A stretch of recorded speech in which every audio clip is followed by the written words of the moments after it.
آپ یہاں کیا کر رہے ہیں؟ اور وہ آپ کا نوکر آپ کو چھوڑ کر کہاں جا رہا تھا؟ میرے خیال میں یہاں ٹھہرنا بہت خطرناک ہے، ہمیں بہت جلد یہاں سے نکل جانا چاہیے۔ نوجوان نے جواب دیا، میں بھی آپ سے بہت کچھ پوچھنا چاہتا تھا، لیکن یہ اچھا ہوا کہ آپ کو فوراً نیند آ گئی۔ میرے والد اس شہر کے حاکم تھے۔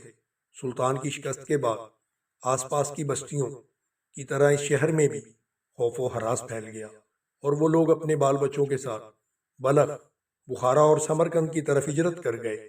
میں نے اپنے باپ کے ساتھ رہنے پر اصرار کیا، لیکن انہوں نے میرے چھوٹے بھائی اسماعیل کی خاطر مجھے ایک قافلے کے ساتھ بلخ جانے پر مجبور کیا۔ بلخ میں میرا نانا ایک مشہور تاجر ہے۔ ہمارے قافلے کی تعداد 200 کے لگ بھگ تھی، جن میں زیادہ عورتیں اور بچے تھے۔ اس شہر سے کوئی 20 کوس کے فاصلے پر رات کے وقت ہمارے قافلے پر تاتاریوں کے ایک دستے نے حملہ کیا۔ مردوں نے ڈٹ کر مقابلہ کی، لیکن ان کی کچھ پیش نہ گئی۔ وہ سب ایک ایک کر کٹ گئے۔ بعض عورتوں نے بھی لڑ کر جان دی اور باقی زندہ پکڑ لی گئیں۔ میرے سامنے سب سے بڑا مسئلہ اسماعیل کو بچانا تھا۔ دہشت کی حالت میں اس کی چیخیں میرے لیے ناقابل برداشت تھیں۔ والد نے مجھے اپنے استبل کا بہترین گھوڑا دے رکھا تھا۔ میں نے اسماعیل کو خچر سے اتار کر اپنے پیچھے بٹھا لیا اور گھوڑے کو سر پر چھوڑ دیا۔ گھنے جنگل اور رات کی تاریکی کے باعث تاتاری میرا پیچھا نہ کر سکے، لیکن مجھے اپنی بہنوں کی وہ جگر دوز چیخیں جو میں نے فرار ہوتے وقت سنی تھی کبھی نہیں بھولیں گی۔ نوجوان یہاں تک کہہ کر رک گیا۔ اس کی بڑی بڑی حسین آنکھوں سے آنسو چھلک رہے تھے۔ طاہر اس کی طرف بغور دیکھ رہا تھا۔ کمسن لڑکا چپ چاپ ایک کونے میں بیٹھا ہوا تھا۔ اس کے مغموم چہرے پر گزشتہ واقعات کی یاد کے تکلیف دہ آثار پیدا ہو رہے تھے۔ طاہر نے بیٹھے بیٹھے اس کی طرف ہاتھ پھیلا دیے۔ لڑکے نے اس کی طرف دیکھا۔ ایک لمحہ ہچکچاہٹ کے بعد وہ اپنی جگہ سے اٹھا اور چند سسکیاں لینے کے بعد بھاگ کر طاہر کے ساتھ لپٹ گیا۔ تھوڑی دیر اس نے ہونٹ بھینچ کر سسکیاں ضبط کرنے کی کوشش کی، لیکن جب طاہر نے اس کے سر پر ہاتھ پھیرتے ہوئے اسے تسلی دینے کی کوشش کی تو پھوٹ پھوٹ کر رونے لگا۔ طاہر نے کہا، ڈرو نہیں، ہم بہت جلد کسی محفوظ مقام پر پہنچ جائیں گے۔ لڑکے نے کہا، لیکن راستے میں تاتاری ہوں گے، وہ بچوں کو کھا جاتے ہیں۔ نہیں نہیں، تمہیں کسی نے غلط بتایا ہے، نوجوان نے طاہر سے مخاطب ہو کر کہا۔ اسماعیل مجھے تسلیاں دیا کرتا تھا، آج خدا جانے اسے کیا ہو گیا ہے۔ طاہر نے نوجوان کی طرف غور سے دیکھا اور کہا، اگر میں غلطی نہیں کرتا تو آپ اسماعیل کی بہن ہیں؟ بھائی نہیں۔ نوجوان کے چہرے پر اچانک زردی چھا گئی اور اس نے آنکھیں جھکا لی۔ طاہر نے کہا، گھبرائیے نہیں، آپ کی عزت اور حفاظت میرا فرض ہے۔ آپ نے اپنی سرگزشت ابھی ختم نہیں کی۔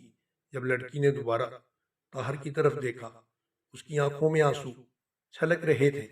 اس نے آستین سے آنسو پوچھتے ہوئے کہا، کاش اس بے کسی اور مایوسی کے زمانے میں قدرت ہماری قوم کی بیٹیوں کو مرد بنا دیتی۔ تاتاریوں سے بچ کر ہم پھر گھر واپس پہنچ گئے۔ تیسرے دن ابا جان کو یہ اطلاع ملی کہ تاتاری سپاہیوں کے دستے شہر پر حملہ کرنے والے ہیں۔ ابا جان کے پاس صرف 400 سپاہی تھے۔ بعض افسروں نے انہیں مشورہ دیا کہ وہ اس فوج کے ساتھ تاتاریوں کا مقابلہ کرنا خودکشی کے مترادف ہوگا، لیکن وہ بہت غیور تھے۔ انہوں نے شہر چھوڑنا گوارا نہ کیا۔ ابا جان کو جاسوسوں کی بدولت یہ معلوم ہوا کہ اس شہر کا رخ کرنے والے تاتاریوں کی تعداد زیادہ نہیں ہے، اور انہیں یقین تھا کہ وہ چند دن تک انہیں شہر سے دور رکھ سکیں گے۔ اتنی دیر میں بلخ یا سمرقند سے کمک ضرور پہنچ جائے گی، لیکن کوکس کے متعلق جو افواہیں مشہور ہو رہی تھیں، انہوں نے شہر کے لوگوں کو بہت بد دل کر دیا۔ بعض افسر ابا سے یہ کہتے تھے کہ سلطان نے تیمور کو کوئی کمک نہیں بھیجی، پھر آپ کیسے مدد کی توقع رکھتے ہیں؟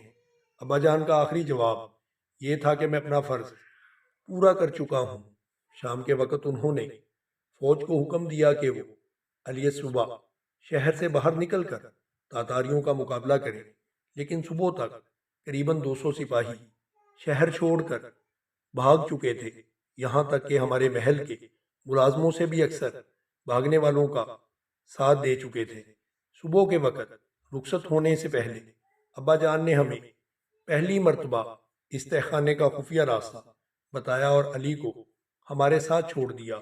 علی ہمارا پرانا ملازم تھا۔ ابا جان نے ہمارے لیے چند دن کی خوراک اس تہخانے میں جمع کر دی اور ہمیں بتایا کہ اگر انہیں شکست بھی ہو تو ہم اس تہخانے سے بھاگنے کی کوشش نہ کریں، کیونکہ تاتاری کسی کو بھاگنے کا موقع نہیں دیا کرتے۔ انہیں امید تھی کہ خوارزم کی افواج تیاری کے بعد اس طرف ضرور آئیں گی۔ علی کے سوا باقی نوکروں میں سے کسی کو ہماری اس تہخانے میں روپوش ہونے کا علم نہیں تھا۔ 2 دن تک ہم اس تہخانے میں چھپے رہے۔ محل کے رہے سہے خادم بھی بھاگ گئے۔ علی ہمیں باہر کے حالات سے باخبر رکھتا رہا۔ تیسری شام ابا جان کا گھوڑا خالی واپس آیا اور اسی رات تاتاریوں نے شہر میں داخل ہو کر رہی سہی آبادی کو موت کے گھاٹ اتار دیا۔ 2 دن تاتاری اس محل کو اپنا مرکز بنا کر آس پاس کی بستیوں میں لوٹ مار کرتے رہے۔ ہم علی کے ساتھ اس جگہ چھپے رہے۔ یہ 2 دن ہمارے لیے برسوں سے زیادہ طویل تھے۔ تیسرے دن انہوں نے یہ شہر خالی کر دیا۔ محل میں مکمل سکوت تھا، لیکن ہم نے رات تک انتظار کیا۔ رات کے وقت علی سرنگ کے راستے باہر نکلا اور اس نے واپس آ کر ہمیں تسلی دی۔ چنانچہ ہم نے ناقابل برداشت سردی میں پہلی بار یہاں آگ جلائی۔ صبح ہوئی تو علی سرنگ کے راستے پھر باہر نکلا اور اس نے واپس آ کر اطلاع دی کہ ہمارے استبل کا ایک گھوڑا باہر چل رہا ہے۔ وہ اسے پکڑ کر استبل میں باندھ آیا۔ اس کے بعد 4 دن تک ہم یہ دعائیں کرتے رہے کہ مسلمانوں کی کوئی فوج اس طرف آ نکلے۔ پرسوں رات ہم نے یہ فیصلہ کیا کہ علی صبح اس مقام کو خیر باد کہہ کے بلخ کی طرف روانہ ہو جائیں گے۔ ممکن ہے کہ راستے کی کسی فوجی چوکی سے مدد مل جائے، لیکن پچھلے پہر برف باری کے آثار دیکھ کر میں نے سمرقند کے گورنر کے نام یہ درخواست لکھی کہ ہمیں یہاں سے نکال کر بلخ پہنچانے کے لیے فوج کا ایک دستہ بھیجا جائے۔ علی میری درخواست لے کر کل روانہ ہوا۔ اب وہ گھوڑا جس پر آپ سوار ہو چکے ہیں میں دیکھ آئی ہوں۔ علی اس پر سوار ہو کر گیا تھا۔ میرے خیال میں وہ کسی تاتاری صفاقی کا شکار ہوا ہے۔ اب شاید خدا نے آپ کو ہماری مدد کے لیے بھیجا ہے۔ آپ کہاں سے آئے ہیں؟ طاہر نے مختصراً اپنی سرگزشت سنائی اور اختتام پر لڑکی نے کہا، میں ذرا باہر جا کر موسم کا حال دیکھنا چاہتا ہوں۔